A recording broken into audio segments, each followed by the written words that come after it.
Good afternoon all of you. Welcome to CGS coaching. स्वागत है आप सभी का सोशल स्टडीज की क्लास में। ये क्लास है आपकी सोशल स्टडीज की।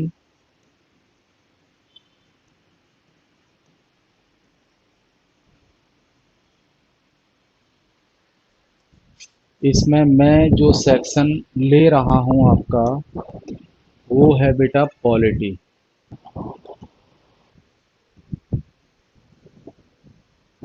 ठीक है, हम इंट्रोडक्शन क्लास ऑलरेडी कर चुके हैं इसके बारे में। इंट्रोडक्शन क्लास हो चुकी है। उसके बाद हमने जो है लेजिस्लेचर लेजिस्लेचर यानी कि विधायिका,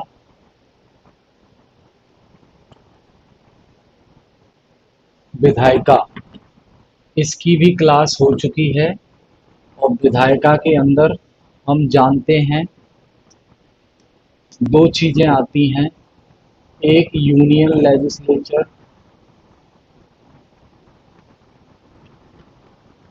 और दूसरी स्टेट लेजिस्लेचर।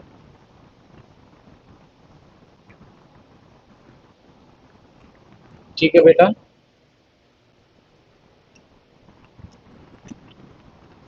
यानी कि केंद्रीय विधायिका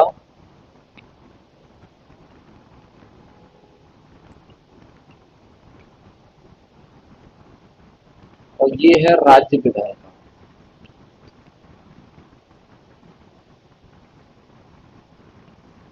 ठीक है भाई। अब केंद्रीय विधायिका कौन सी होती है, तो ये बेटा होती है यूनियन पार्लियामेंट।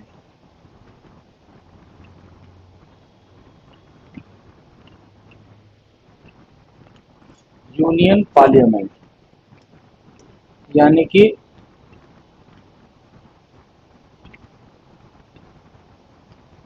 केंद्रीय संसद।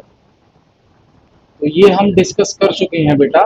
केंद्रीय संसद में हमने लोकसभा, राज्यसभा, ये दोनों डिस्कस कर लिए हैं। दो सदन होते हैं। ठीक है, सभी बच्चे आ जाएंगे। ये हम डिस्कस कर चुके हैं। आज हम स्टेट लेजिस्लेचर के बारे में समझेंगे।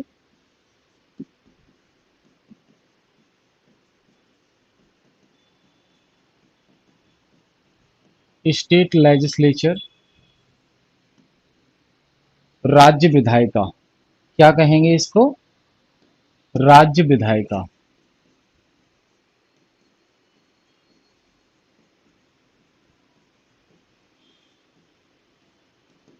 ठीक है।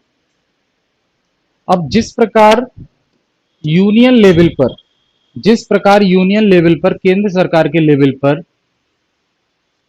जो यूनियन पार्लियामेंट होती है, कानून बनाने का काम करती है भारत के लिए, और उसके दो सदन होते हैं, दो हाउस होते हैं। पहला लोकसभा, दूसरा राज्यसभा। लोकसभा को लोअर हाउस कहा जाता है, निचला सदन, और राज्यसभा को अपर हाउस कहा जाता है, उच्च सदन। ठीक उसी प्रकार यहाँ पे भी बेटा दो सदन होते हैं। एक है लेजिस्लेटिव असेंबली,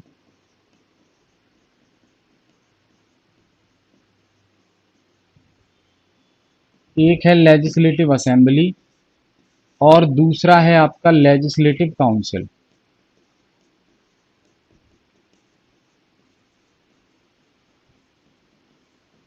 ठीक है।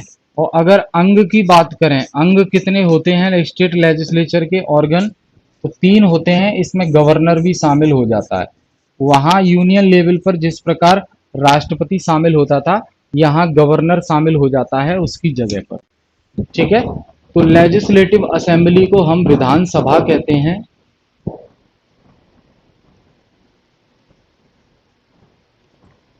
और लेजिस्लेटिव काउंसिल को विधान परिषद कहते हैं, और राज्यपाल इसको कहते हैं। ठीक है, इसको क्या कहते हैं, राज्यपाल। अब बेटा ध्यान रखना, यहाँ दो कॉन्सेप्ट आते हैं, यहाँ दो कॉन्सेप्ट आते हैं। एक है by cameral by cameral legislature,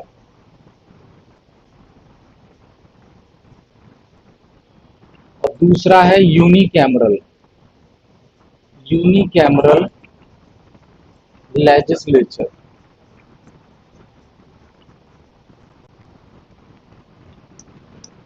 तो ध्यान रखना, जहां पर दो सदन काम करते हैं, जहां पर दोनों सदन काम करते हैं,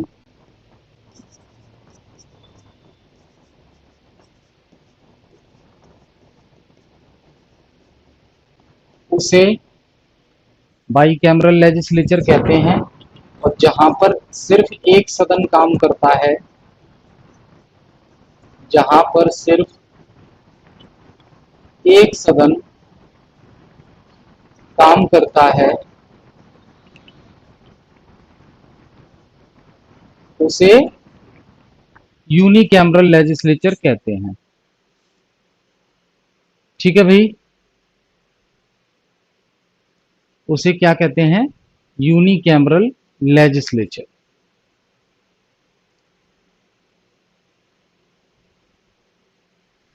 हिंदी में भी जान लीजिए इसको, बाईकैमरल को कहते हैं द्विसदनीय व्यवस्था, द्विसदनीय विधायिका।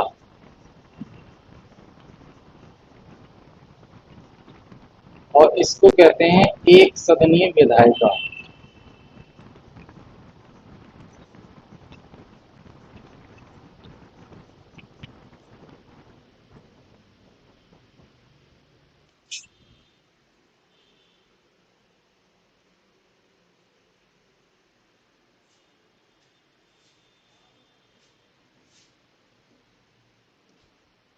जो स्टेट लेजिस्लेचर है बेटा, वो भारतीय संविधान के पार्ट 6 में आती है, और चैप्टर 3, ठीक है। इससे संबंधित जो आर्टिकल हैं वो है 168 से लेके 212 तक, 168 से लेके 212 तक इससे संबंधित आर्टिकल हैं भारतीय संविधान में। पार्ट 6 का मतलब क्या हो गया? भाग 6। पार्ट 6 का मतलब भाग 6।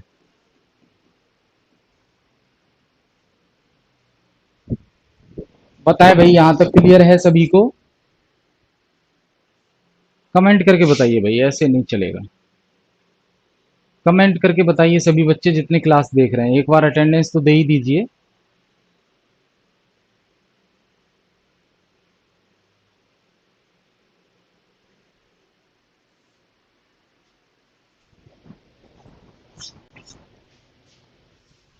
तो अब इससे हम देखते हैं बेटा, भारत में यूनियन लेवल पर भारत में यूनियन लेवल पर बाईकैमरल व्यवस्था है या यूनिकैमरल। तो बाईकैमरल का मतलब होता है जहां दोनों सदन काम करें। तो देखिए, यूनियन लेवल पर जो लेजिस्लेचर है, पार्लियामेंट, वहां पे दोनों सदन काम करते हैं, लेजिस्लेचर और सॉरी लोकसभा और राज्यसभा। तो भारत में बाईकैमरल लेजिस्लेचर है यूनियन लेवल पर। और स्टेट के लेवल पर भी बेटा, जहां ये दोनों हाउस काम करेंगे, उस राज्य में बाईकैमरल लेजिस्लेचर कहलाएगा। और जहां पर सिर्फ एक हाउस ये लेजिस्लेटिव असेंबली काम करेगा, वहां पर यूनिकैमरल लेजिस्लेचर कहलाएगा, वहां पर यूनिकैमरल लेजिस्लेचर कहलाएगा। ठीक है। अब बेटा ध्यान रखेंगे, यहां नोट करके लिखेंगे आप सभी बच्चे, नोट।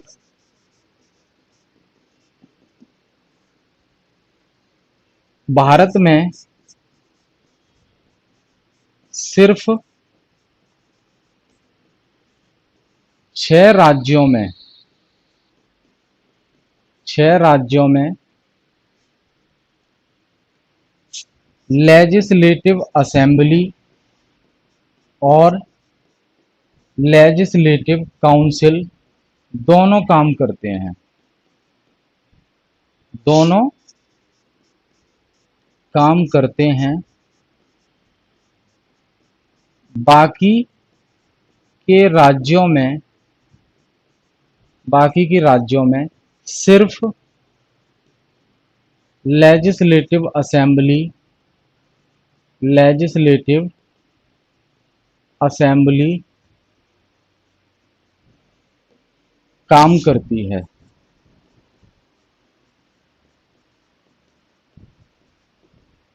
अब बात आती है ये छह राज्य कौन से हैं। अब बात आती है ये छह राज्य कौन से हैं। तो छह राज्य कौन से हैं बेटा? छह राज्य कौन से हैं? आंध्र प्रदेश, बिहार, कर्नाटक, आंध्र प्रदेश, बिहार, कर्नाटक, आंध्र प्रदेश, बिहार, कर्नाटक, महाराष्ट्र, तेलंगाना, उत्तर प्रदेश। महाराष्ट्र, तेलंगाना और उत्तर प्रदेश, इन छह राज्यों में लेजिस्लेटिव काउंसिल काम करती है। Legislative council.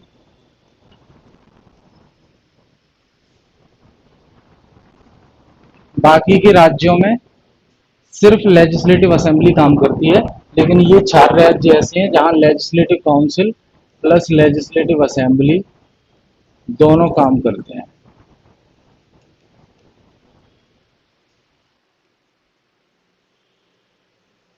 ठीक है। भूमिका गुप्ता समझ आ रहा है बेटा?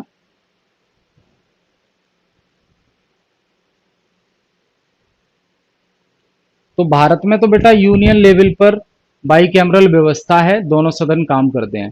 तो सवाल उठता है क्या कोई ऐसे देश भी हैं जहां यूनियन लेवल पर एक ही सदन काम करता हो?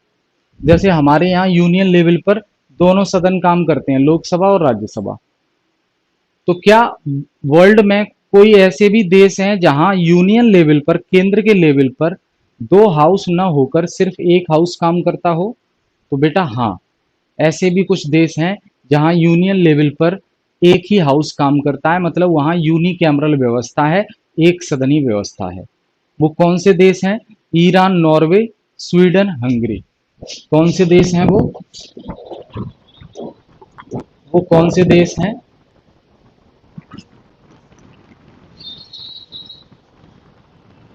Iran, Norway, Sweden, Hungary. Iran, Norway, Sweden, Hungary, जहां यूनियन लेवल पर यूनिकैमरल व्यवस्था चलती है।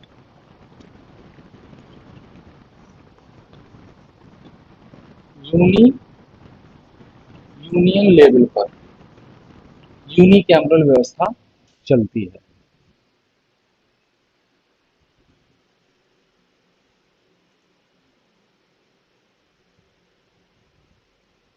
नोट करेंगे सभी बच्चे इसको, फिर आगे डिस्कस करेंगे हम।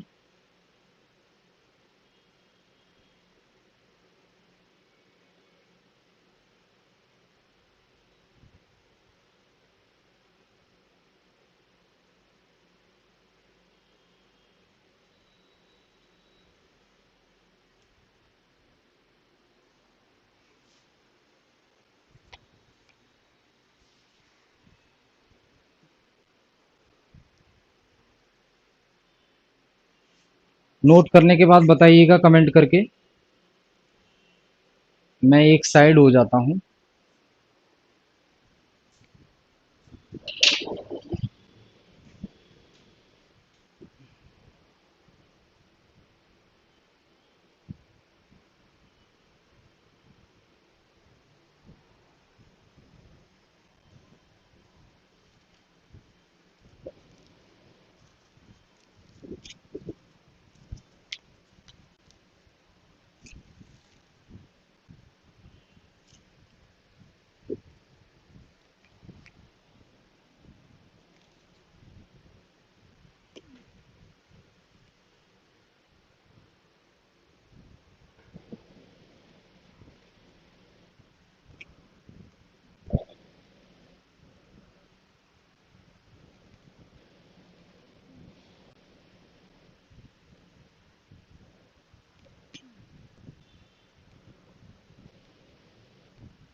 चलिए आगे चलते हैं।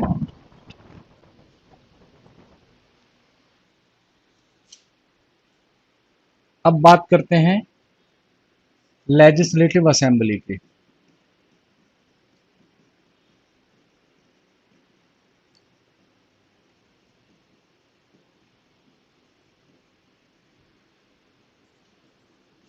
विधानसभा।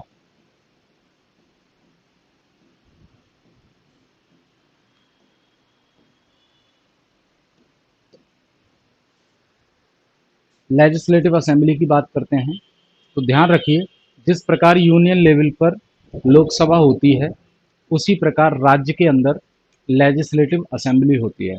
ठीक है। मैक्सिमम सदस्य, मैक्सिमम सदस्य 500 हो सकते हैं। मैक्सिमम सदस्य जो है 500 हो सकते हैं। ठीक है। मिनिमम, ये हर राज्य की बात कर रहा हूं मैं, मिनिमम सदस्य 60 होने चाहिए। मिनिमम सदस्य जो है 60 होने चाहिए। क्लियर है। हालांकि यहां पर कुछ अपवाद भी हैं, यहां पर कुछ अपवाद भी हैं जहां पर 60 से कम सीट होती हैं। अपवाद, एक्सेप्शंस, कुछ एक्सेप्शंस भी हैं, जैसे कि गोवा, सिक्किम, अरुणाचल प्रदेश,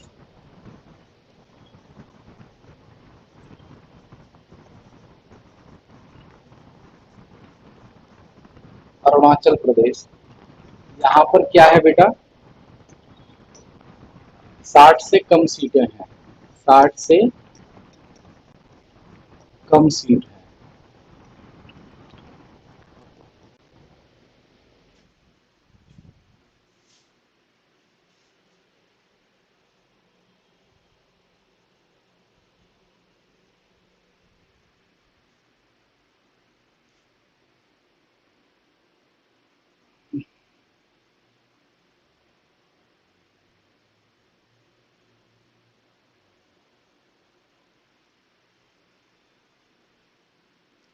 अब बात करते हैं हम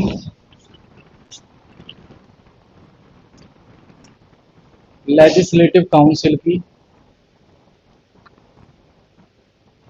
लेजिस्लेटिव काउंसिल यानी कि विधान परिषद,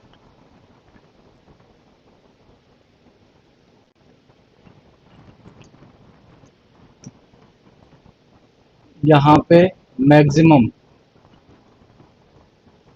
मैक्सिमम सीट कितनी हो सकती है बेटा, तो 1/3 विधानसभा की सदस्य संख्या, विधानसभा की सदस्य संख्या, उस राज्य में विधानसभा के जितने सदस्य होंगे उनके 1/3 सदस्य ही उस राज्य की विधान परिषद के सदस्य हो सकते हैं। मिनिमम,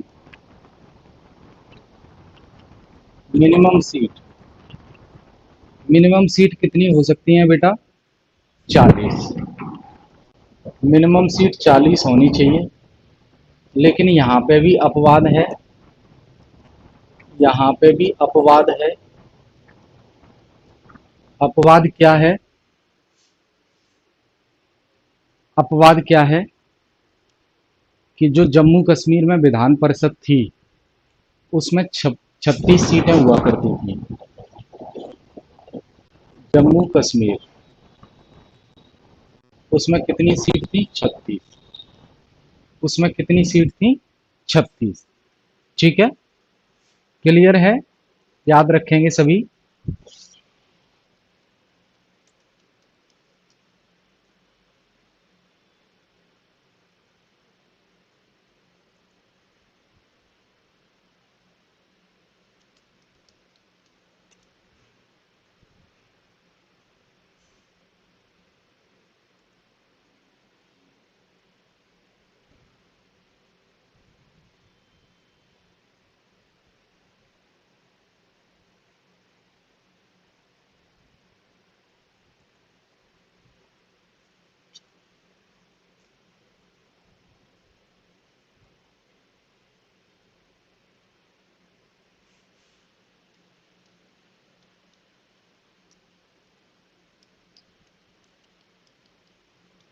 नोट करिए सभी।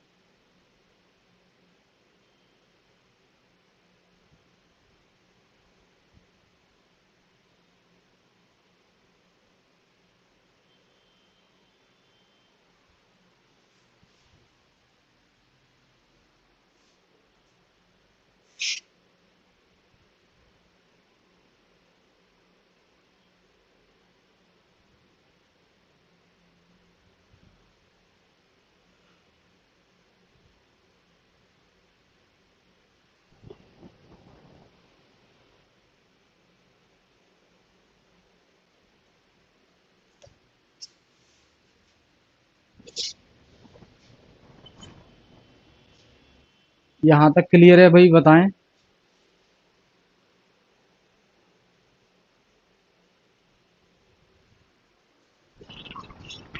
बेटा यहाँ 40 सीट हैं गोवा में, यहाँ 32 सीट हैं गोवा में।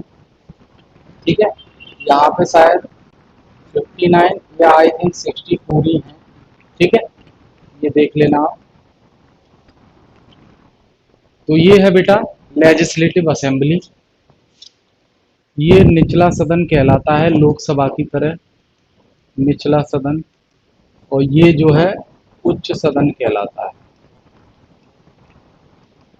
ठीक है, इसके डायरेक्ट चुनाव होते हैं, जनता वोट देती है, डायरेक्ट इलेक्शन। और इसके बेटा इनडायरेक्ट चुनाव होते हैं।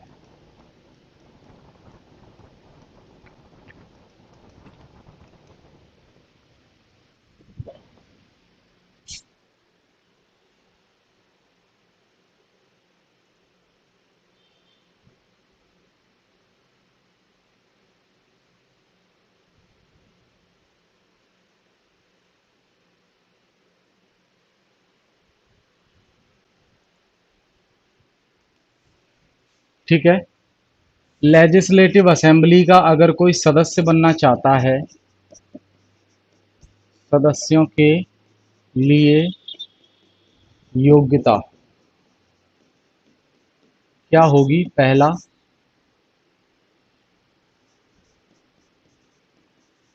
भारत का नागरिक। दूसरा, उम्र 25 साल। ठीक है, और लेजिस्लेटिव काउंसिल का अगर कोई सदस्य बनना चाहता है, योग्यता तो भारत का नागरिकता होना चाहिए। बस इसकी जो उम्र है वो 30 साल होती है।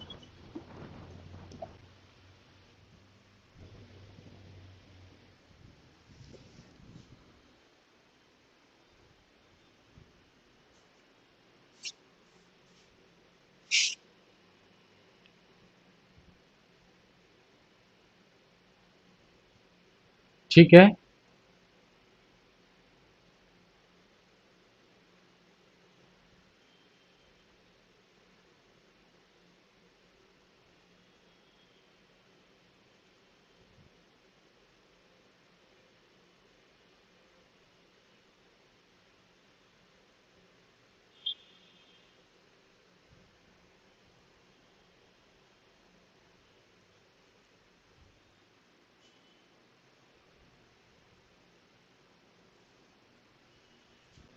आगे चलते हैं। अब हम बात करेंगे यूनियन एग्जीक्यूटिव।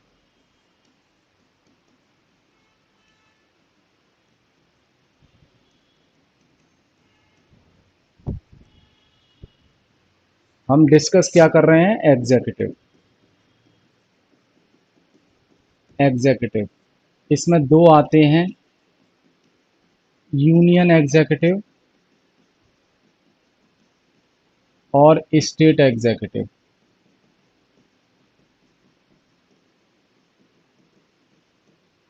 एग्जीक्यूटिव का मतलब होता है कार्यपालिका।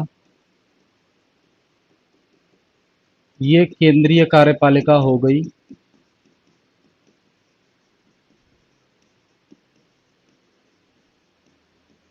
और ये राज्य की कार्यपालिका हो गई।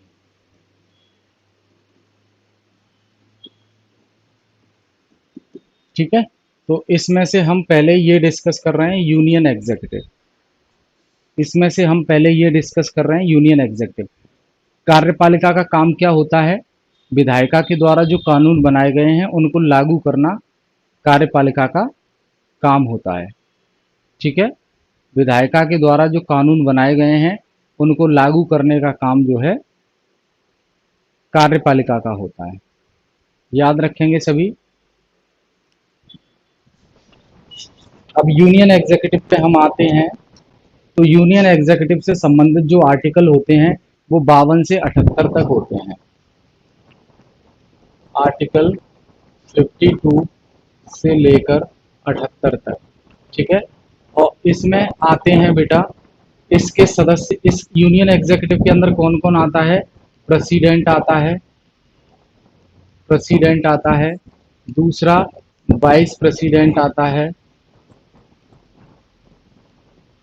तीसरा प्राइम मिनिस्टर आता है। इसके साथ काउंसिल ऑफ मिनिस्टर आता है। Council of minister.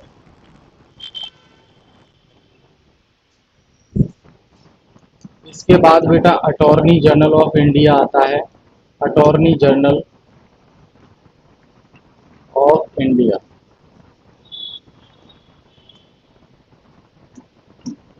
ठीक है। तो प्रेसिडेंट से रिलेटेड आर्टिकल 52 से 62 तक हैं।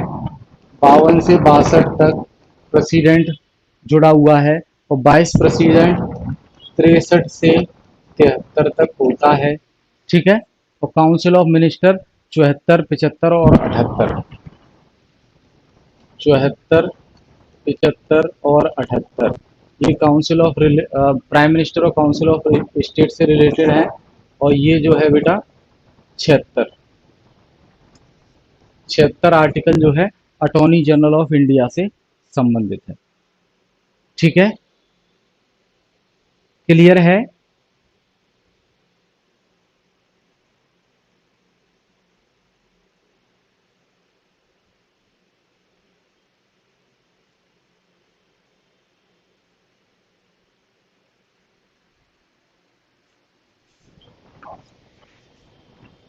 तो प्रेसिडेंट के बारे में कुछ चीजें देखते हैं, हम आगे चलते हैं।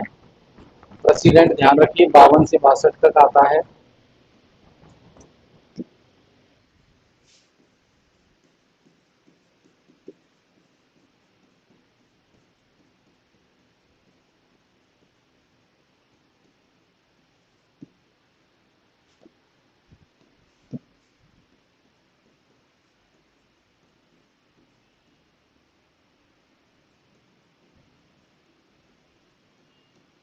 अनुच्छेद 52 से 62 तक। ठीक है। तो बेटा बात करते हैं राष्ट्रपति बनने। राष्ट्रपति बनने के लिए इसका चुनाव कैसे होता है?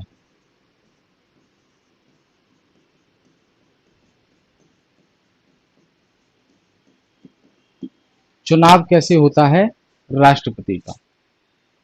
ठीक है। तो यहाँ पे चीजें याद रखनी है। यहाँ पे चीजें याद रखनी है कि इनडायरेक्ट इलेक्शन होता है। इनडायरेक्ट इलेक्शन होता है यानी कि अप्रत्यक्ष चुनाव। अप्रत्यक्ष चुनाव होता है बेटा। ठीक है। अब बात आती है वोट कौन देता है? तो बेटा एक इलेक्टोरल कॉलेज बनाया जाता है। इलेक्टोरल कॉलेज बनाया जाता है। इलेक्टोरल कॉलेज के सदस्य वोट देते हैं। राष्ट्रपति के चुनाव में कौन वोट देता है? इलेक्टोरल कॉलेज के सदस्य वोट देते हैं। अब बात आती है ये सदस्य कौन होते हैं बेटा? ये सदस्य कौन होते हैं? तो ध्यान रखना ये सदस्य कौन होते हैं। तो ध्यान रखना जो लोकसभा राज्यसभा के निर्वाचित सदस्य हो गए। लोकसभा और राज्यसभा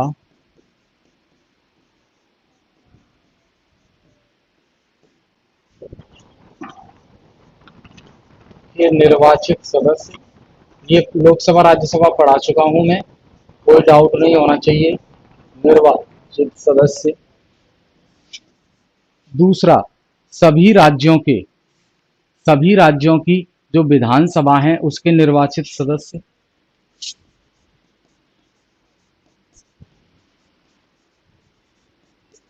सभी राज्यों की विधानसभा के निर्वाचित सदस्य।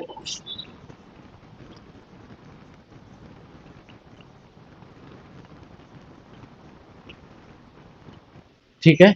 उसके अलावा दो केंद्र शासित प्रदेशों में विधानसभा होती है, यानी कि मुख्यमंत्री होता है, दिल्ली और पांडुचेरी।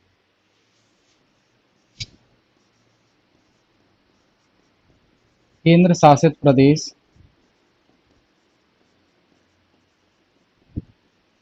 दिल्ली और पांडुचेरी के निर्वाचित सदस्य। ये बेटा इलेक्टोरल कॉलेज के सदस्य होते हैं ये सभी व्यक्ति, और यही वोट देते हैं राष्ट्रपति के चुनाव में। यही वोट देते हैं राष्ट्रपति के चुनाव में। याद रहेगा।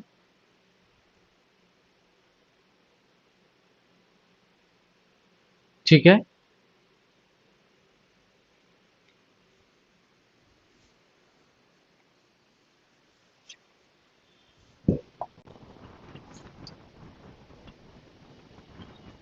अब लोकसभा और राज्यसभा के जो निर्वाचित सदस्य हैं उन्हें क्या कहते हैं? एमपी,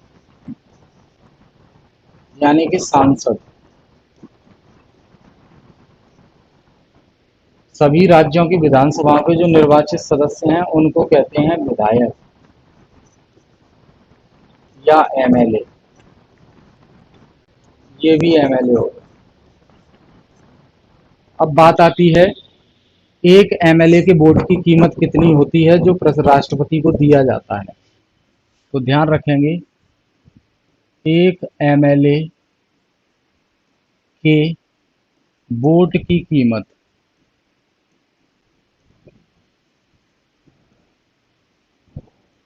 एक एमएलए के वोट की कीमत कितनी होती है?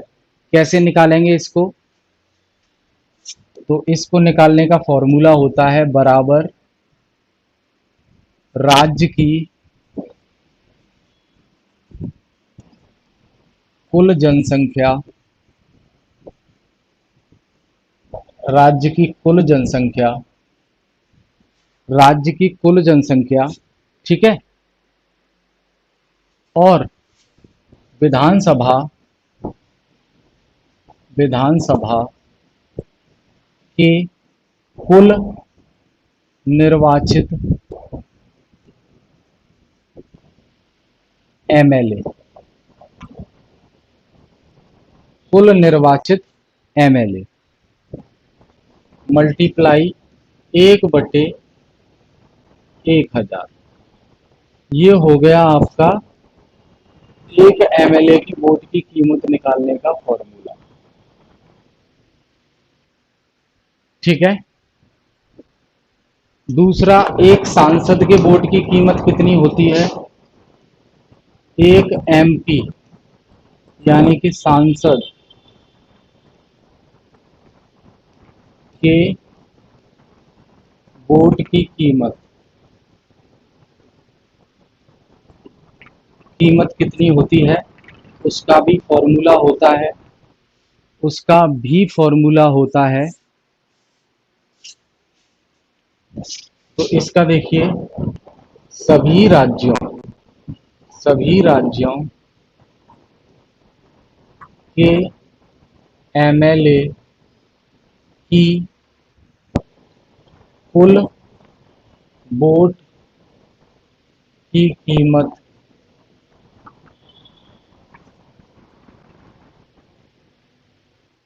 सभी राज्यों के एमएलए के कुल वोट की कीमत अपॉन अपॉन संसद के कुल निर्वाचित सदस्य। ये फॉर्मूला हो गया बेटा एक सांसद की वोट की कीमत निकालने का। नोट करेंगे इसको।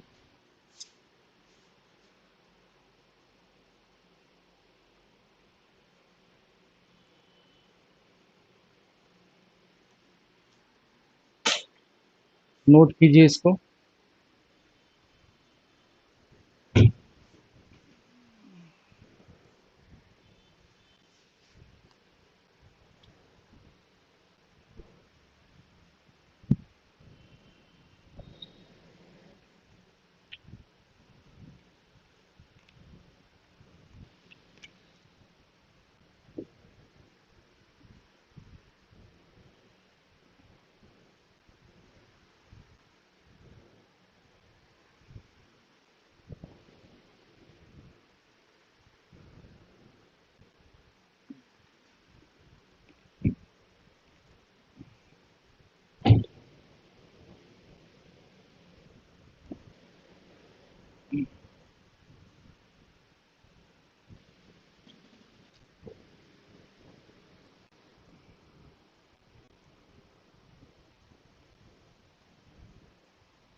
क्लियर है यहां तक? आगे चला जाए। यहां तक कोई डाउट तो नहीं है?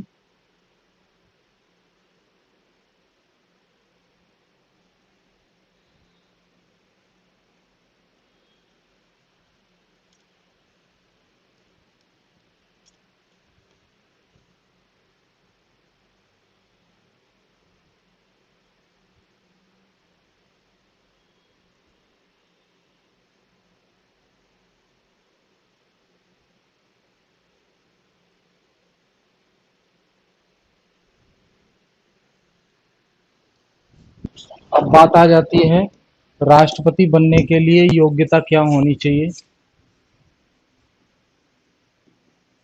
Qualification to become president. राष्ट्रपति बनने के लिए योग्यता क्या होनी चाहिए? पहला बेटा भारत का नागरिक होना चाहिए।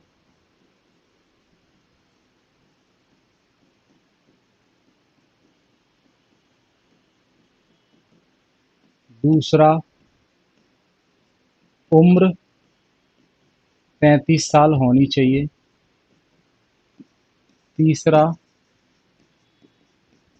किसी लाभ के पद पर काम नहीं करता रहना। किसी लाभ के पद पर काम नहीं करना है। किसी लाभ के पद पर काम नहीं करना है। ठीक है। और लोकसभा का सदस्य बनने की योग्यता हो उसमें। और क्या है? लोकसभा का सदस्य बनने की योग्यता रखता हो। ये क्वालिफिकेशन होनी चाहिए प्रेसिडेंट की। ठीक है।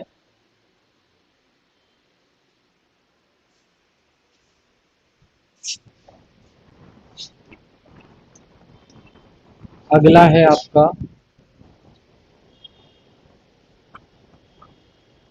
इम्पीचमेंट प्रोसेस, महाभियोग प्रक्रिया।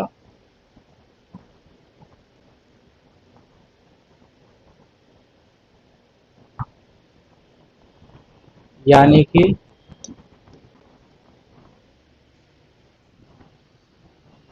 पद से हटाने की प्रक्रिया।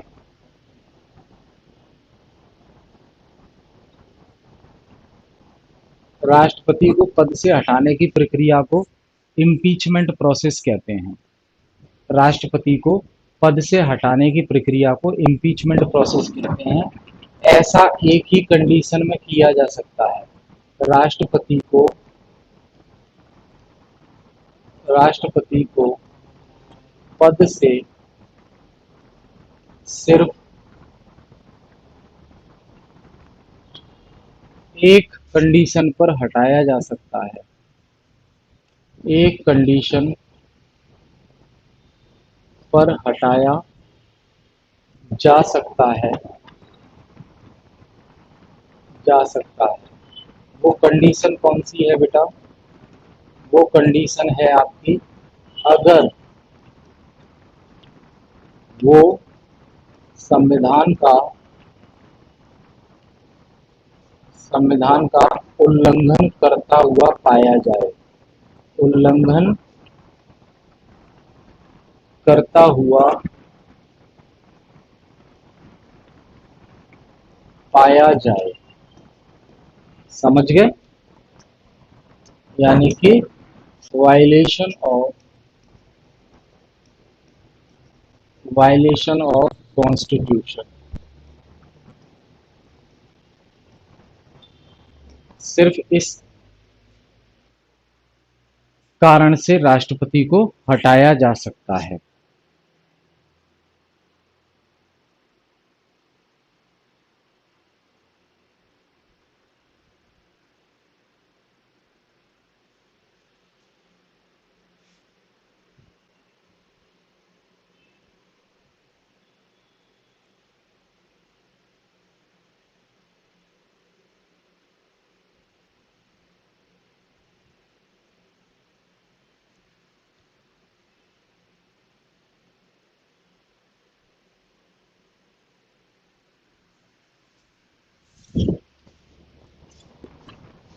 राष्ट्रपति को हटाने का प्रस्ताव संसद के किसी भी सदन में लाया जा सकता है, चाहे वो लोकसभा हो, राज्यसभा हो।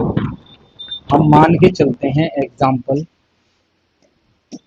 एग्जाम्पल कैसे हटाया जाता है।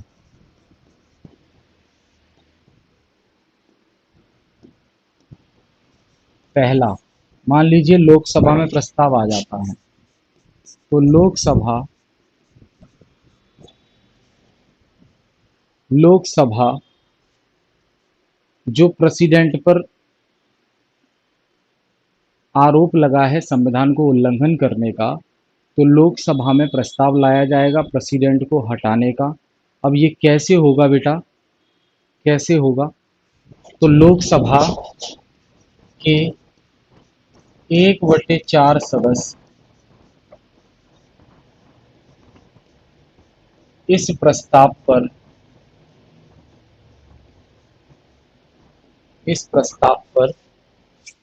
साइन करेंगे।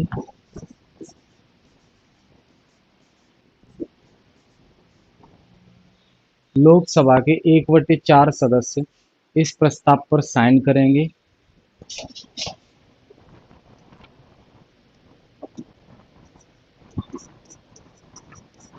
और राष्ट्रपति को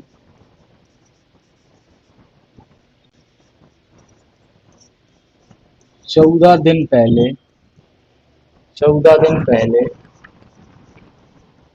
नोटिस दिया जाएगा। इस बात का नोटिस इस बात का नोटिस कि राष्ट्रपति जी, हम आप पर महाभियोग प्रक्रिया शुरू कर रहे हैं, आपको पद से हटाने की प्रक्रिया शुरू कर रहे हैं। ठीक है भाई। अब अब ऐसे लोकसभा में ये पास हो जाएगा। ठीक है, लोकसभा में पास हो जाएगा।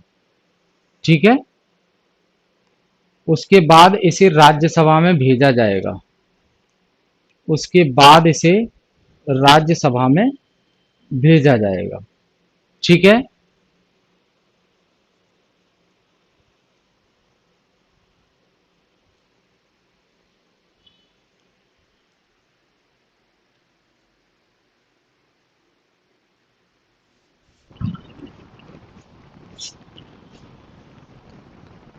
उसके बाद राज्यसभा में इस आरोप पर, जो राष्ट्रपति पर लगाया गया है, आरोप पर छानबीन होगी। छानबीन यानी कि इन्वेस्टिगेशन होगी कि ये जो आरोप लगा है वो सही है या गलत। अगर सही पाया गया तो राज्यसभा इसको पास कर देगी। ठीक है। 1/4 सदस्य इस प्रस्ताव पर साइन कर देंगे लोकसभा में और पास हो जाएगा बिल। पास कितने से, पास होने के लिए कितनी मेजोरिटी चाहिए? 2/3 बहुमत। पास होगा 2/3 बहुमत से। राज्यसभा इस आरोप पर छानबीन करेगी, इन्वेस्टिगेशन, और आरोप सही हुए, आरोप सही हुए तो राष्ट्रपति को पद से हटा दिया जाए।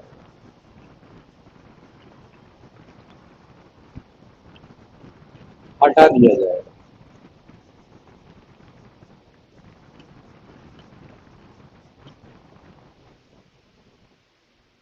ठीक है भाई, नोट करेंगे सभी।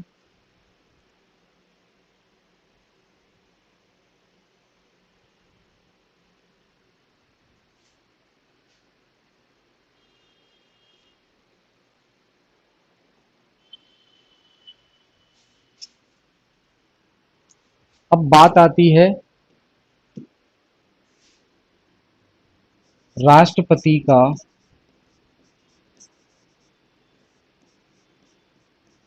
पद खाली कब हो जाता है।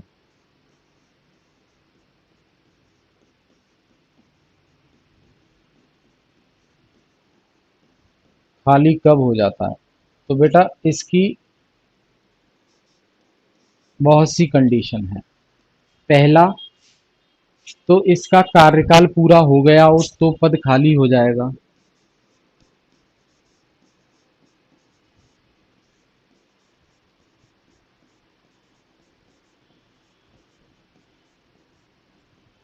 दूसरा, राष्ट्रपति खुद इस्तीफा दे दे।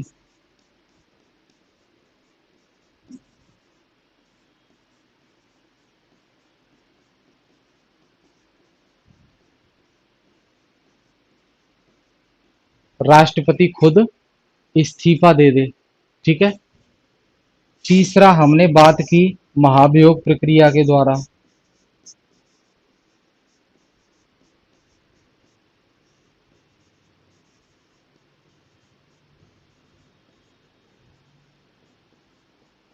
महाभियोग प्रक्रिया के द्वारा। ठीक है। चौथा, अगर मृत्यु हो जाती है, मृत्यु हो जाती है तो भी पद खाली हो जाएगा। ठीक है। पांचवा, अगर राष्ट्रपति के चुनाव में कोई गड़बड़ पाई जाती है, कोई गड़बड़ यानी कि मिस्टेक पाई जाती है,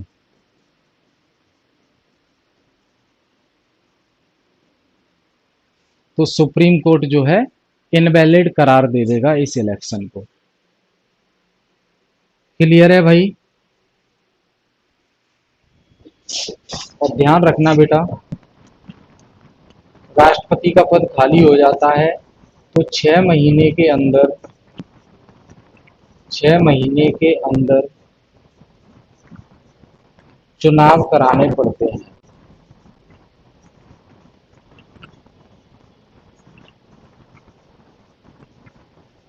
चुनाव कराने पड़ते हैं। अब जब तक नया राष्ट्रपति नहीं आता तब तक उपराष्ट्रपति राष्ट्रपति का काम करता है। तो ध्यान रखेंगे नोट।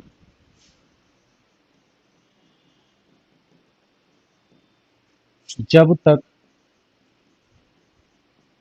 नया राष्ट्रपति नहीं आता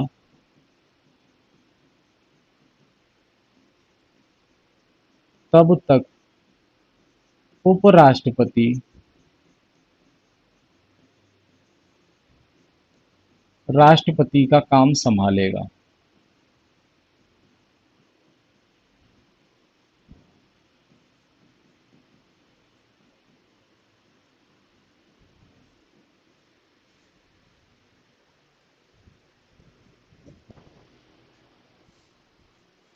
नोट करेंगे भाई सभी।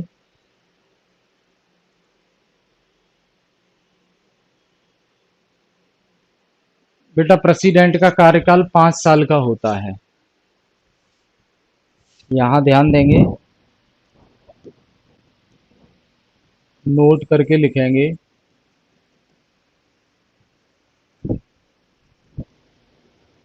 प्रेसिडेंट का कार्यकाल 5 वर्ष का होता है।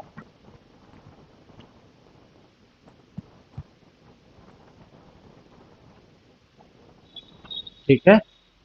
अमेरिका में राष्ट्रपति का कार्यकाल 4 साल का होता है, इंडिया में 5 साल का होता है। ठीक है भाई,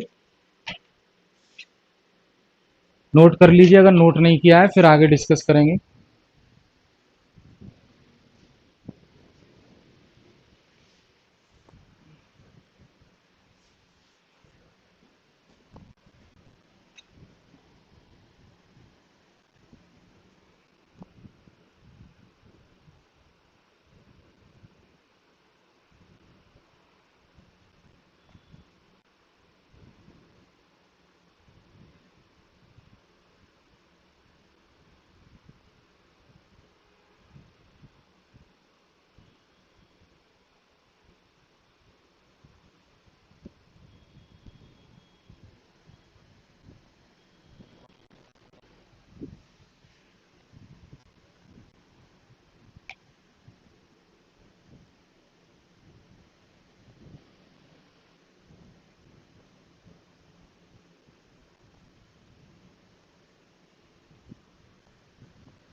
यहां तक बेटा कोई डाउट हो तो आप बता सकते हैं।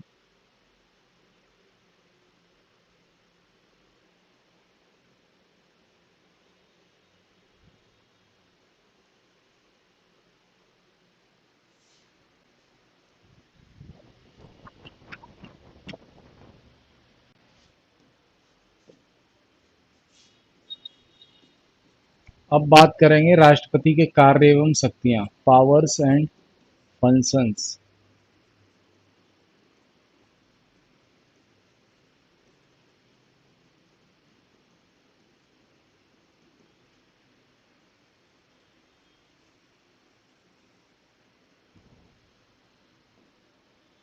तो इसमें बेटा ध्यान रखेंगे, पहला आएगा एग्जीक्यूटिव पावर,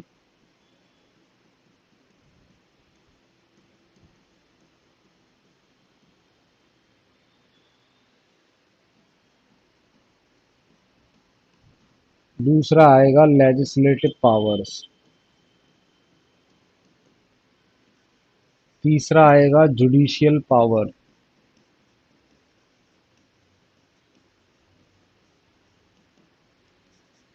चौथा आएगा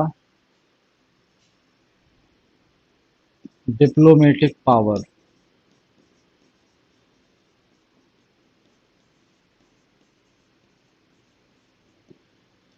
पांचवा आएगा मिलिट्री पावर।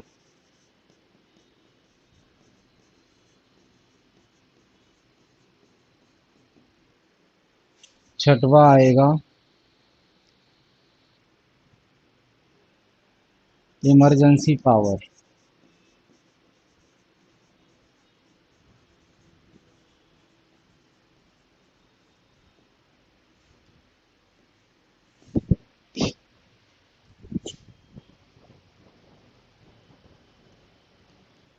कार्यकारी शक्तियां। विधायी शक्तियां।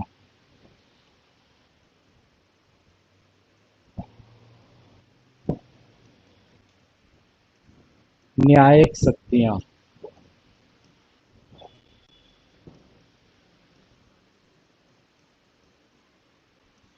कूटनीतिक शक्तियां।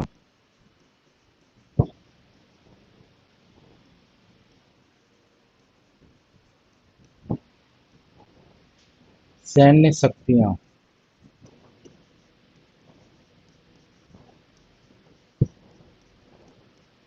आपातकालीन शक्तियां।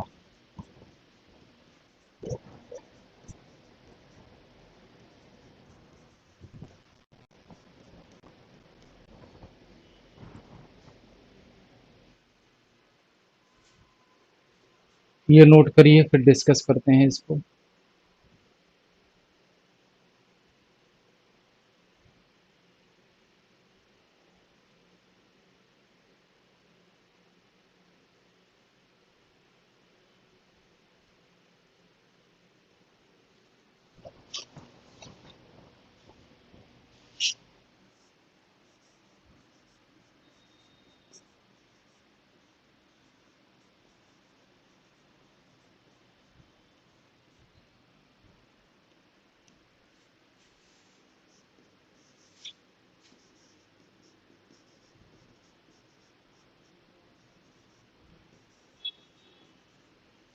Financial powers.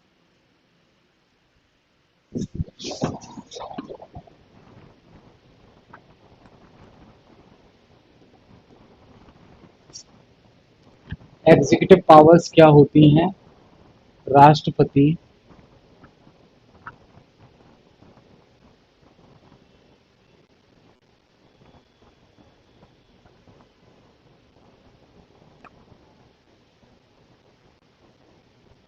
कई लोगों को विभिन्न पदों पर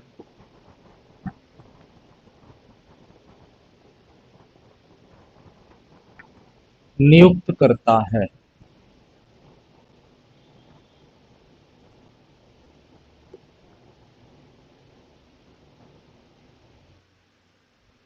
लेजिस्लेटिव पावर्स क्या होती हैं बेटा? Legislative powers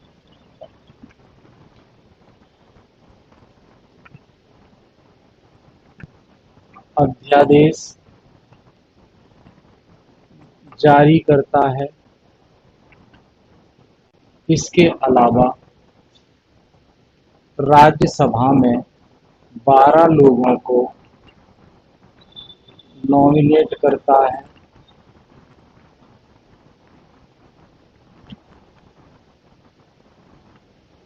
etcetera. ठीक है। जुडिशियल पावर क्या होती है बेटा? राष्ट्रपति राष्ट्रपति किसी की सजा को क्षमा कर सकता है, क्षमा कर सकता है, कम कर सकता है, बदल सकता है।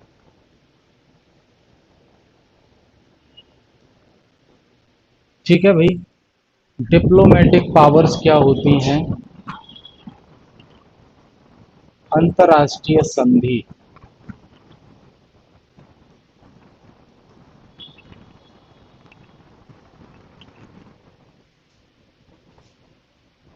एवं विदेशों में भारत का प्रतिनिधित्व।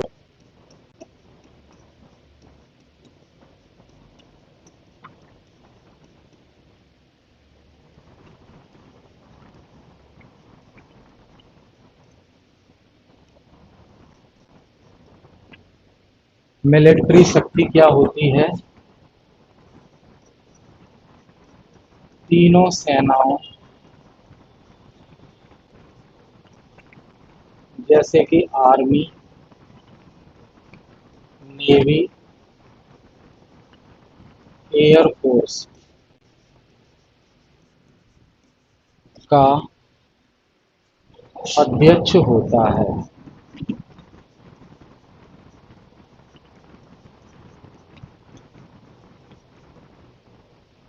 इमरजेंसी पावर क्या होती है बेटा? आपातकाल देश में लगा सकता है और राष्ट्रपति शासन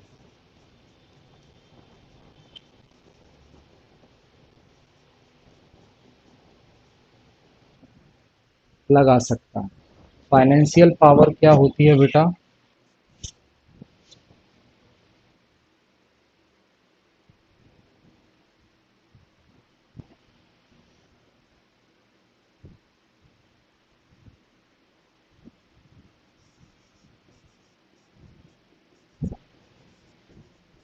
contingency fund of India. Contingency fund of India यानी कि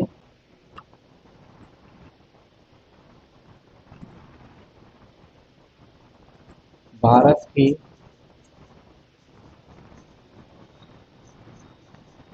आपातकालीन निधि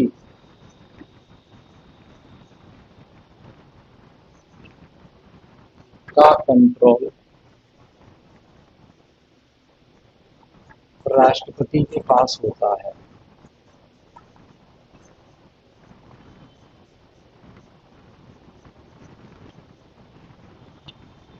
कंटिंजेंसी फंड ऑफ इंडिया से कोई भी पैसा अगर सरकार निकालना चाहती है तो राष्ट्रपति की परमिशन लेनी पड़ेगी।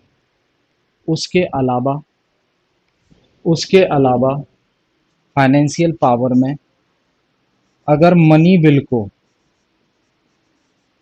बिल यानी कि धन विधेयक को लोकसभा में इंट्रोड्यूस कराया जा रहा है तो सबसे पहले प्रेसिडेंट की परमिशन लेनी पड़ेगी। इंट्रोड्यूस कराने से पहले अप्रूवल लेना पड़ेगा। ठीक है, ये आपकी हो गई powers.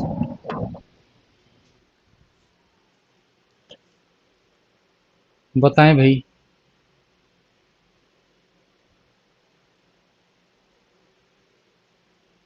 Supreme court high court के जजेस को नियुक्त करता है, वो भी जुडिशियल पावर में आएगा। ठीक है।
चलिए क्लियर है यहाँ तक।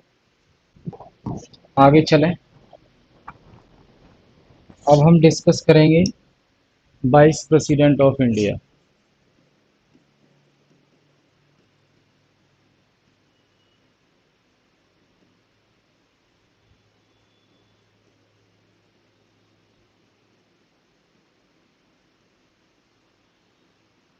उपराष्ट्रपति। उपराष्ट्रपति बेटा, यहाँ तक कोई दिक्कत तो नहीं है।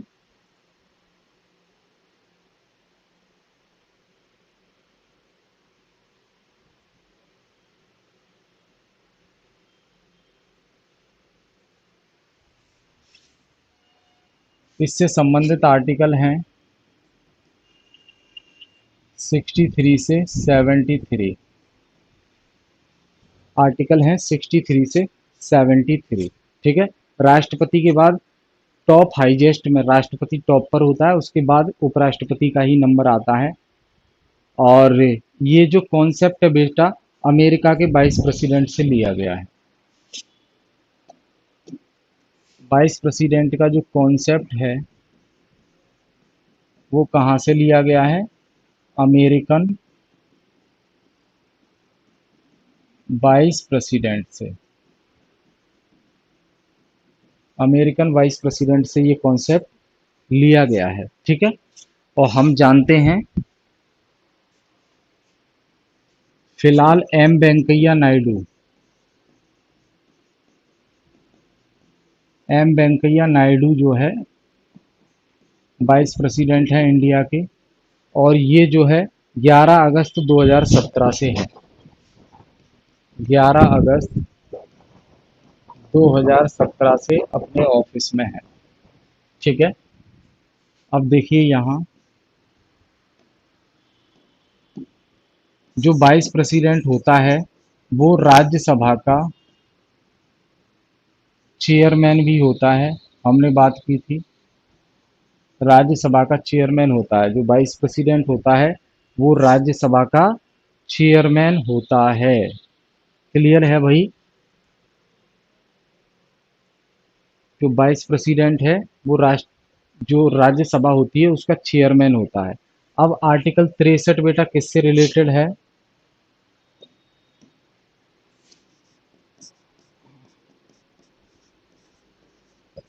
आर्टिकल 63 में क्या कहा गया है कि भारत का एक वाइस प्रेसिडेंट होगा। 64 में क्या कहा गया है? 64 में क्या कहा गया है कि जो वाइस प्रेसिडेंट होगा वही राज्यसभा का चेयरमैन होगा। वही राज्यसभा का चेयरमैन होगा, ऐसा 64 में कहा गया है। ठीक है। आर्टिकल 65 में क्या कहा गया है? राष्ट्रपति की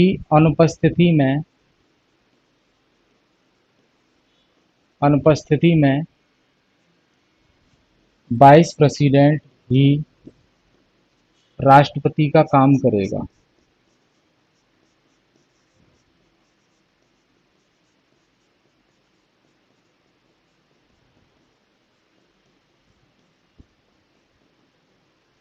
ऐसा कहा गया है 65 में।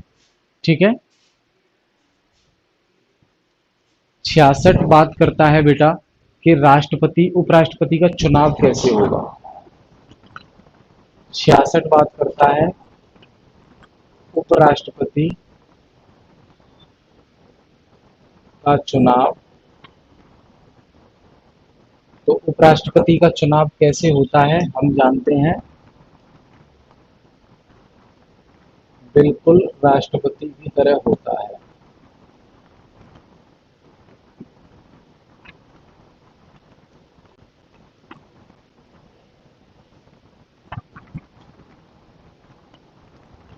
लगभग राष्ट्रपति की तरह होता है।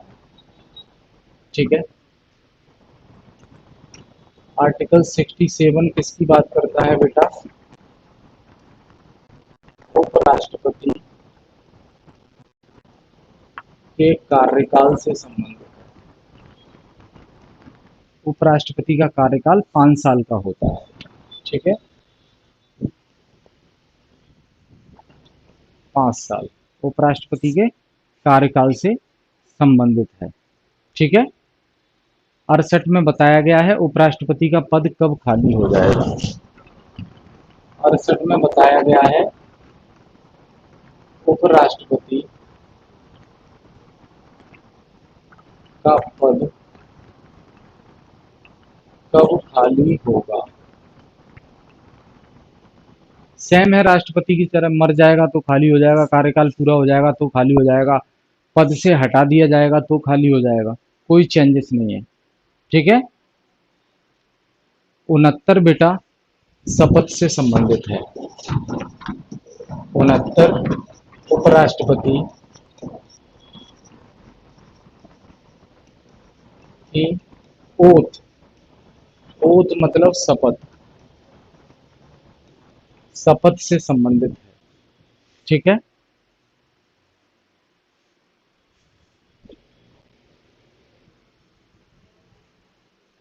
अब बात आती है 71।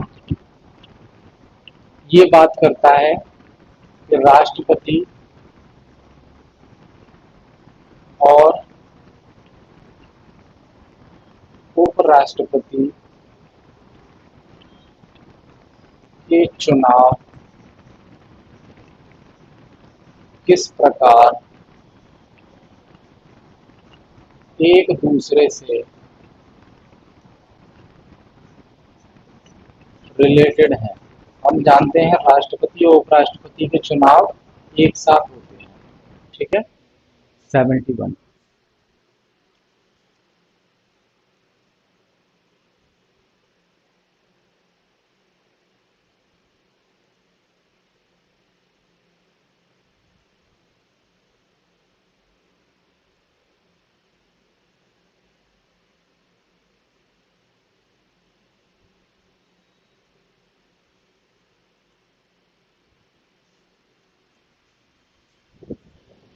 क्लियर है। अब बात करते हैं राष्ट्रपति बनने की क्वालिफिकेशन।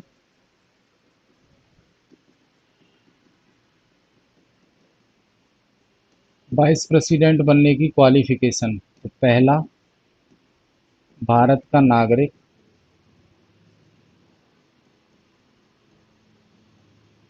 दूसरा जो उम्र है वो 35, तीसरा राज्यसभा का सदस्य बनने की योग्यता,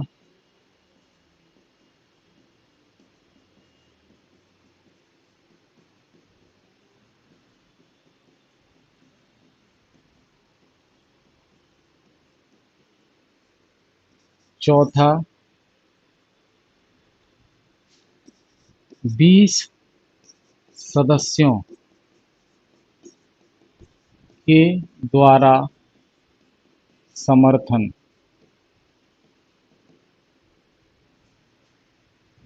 जो इलेक्टर होंगे, इलेक्टर जो वोट देंगे वो कम से कम 20 लोगों के द्वारा समर्थन प्राप्त होना चाहिए कि हाँ हम आपको सहमत हैं, आप उपराष्ट्रपति के पद के लिए खड़े हो जाओ। ठीक है भाई,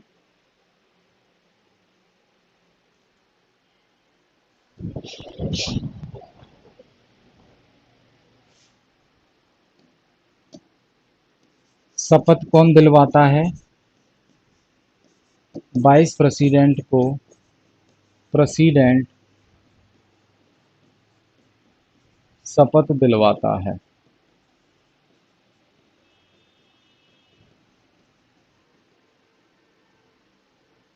इस्तीफा, वाइस प्रेसिडेंट अपना इस्तीफा राष्ट्रपति को देता है।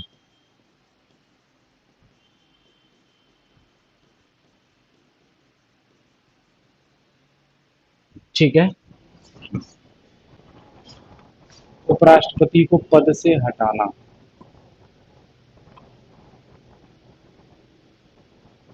वाइस प्रेसिडेंट को पद से हटाने के लिए प्रस्ताव हमेशा राज्यसभा में लाया जाएगा।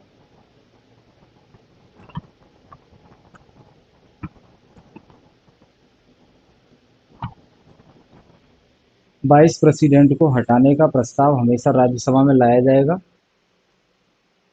ठीक है, कार्यकाल 5 साल का होता है बेटा।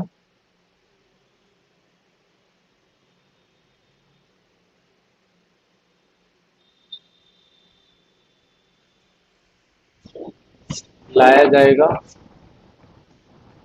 और 14 दिन का नोटिस दिया जाएगा। सेम राष्ट्रपति का तरह होता है। ठीक है, कार्यकाल यहाँ बात करें, कार्यकाल 5 साल, कार्यकाल 5 साल का होता है बेटा।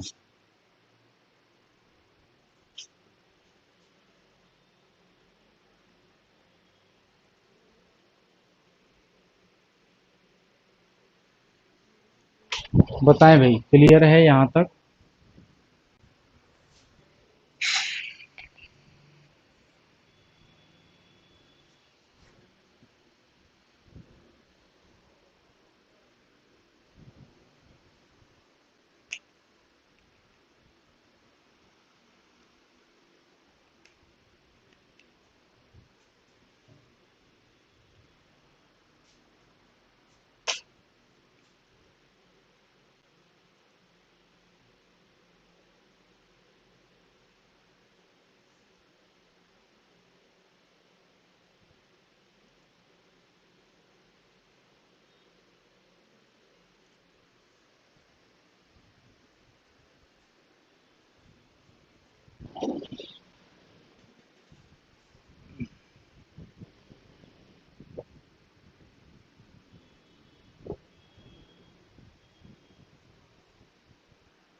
बेटा ये लिखा तो है प्रेसिडेंट। अच्छा, प्रेसिडेंट को पूछ रहे हैं। देखिए, नोट,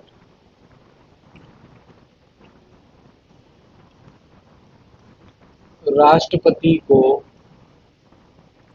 शपथ सुप्रीम कोर्ट का, राष्ट्रपति को शपथ भारत का मुख्य न्यायाधीश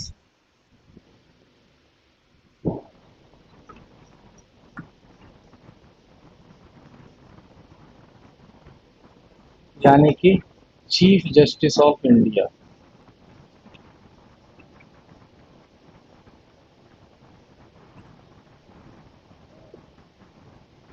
दिलाता है।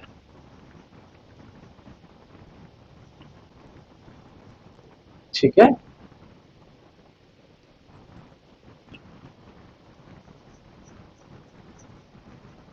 राष्ट्रपति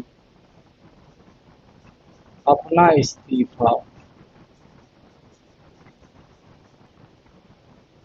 उपराष्ट्रपति को देता है।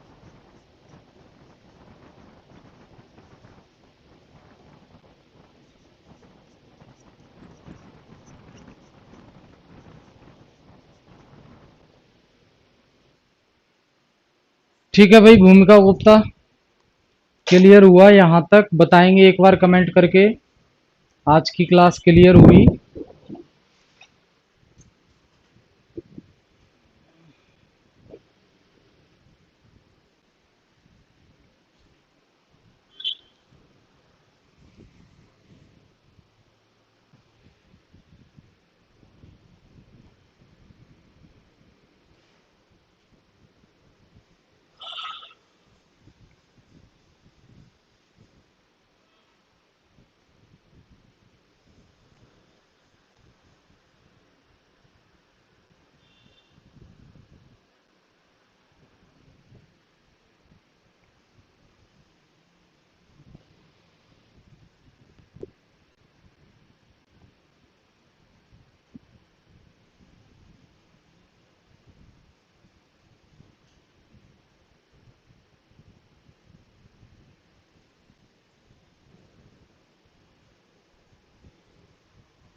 चलिए ठीक है फिर, thank you all of you, मिलते हैं नेक्स्ट क्लास में।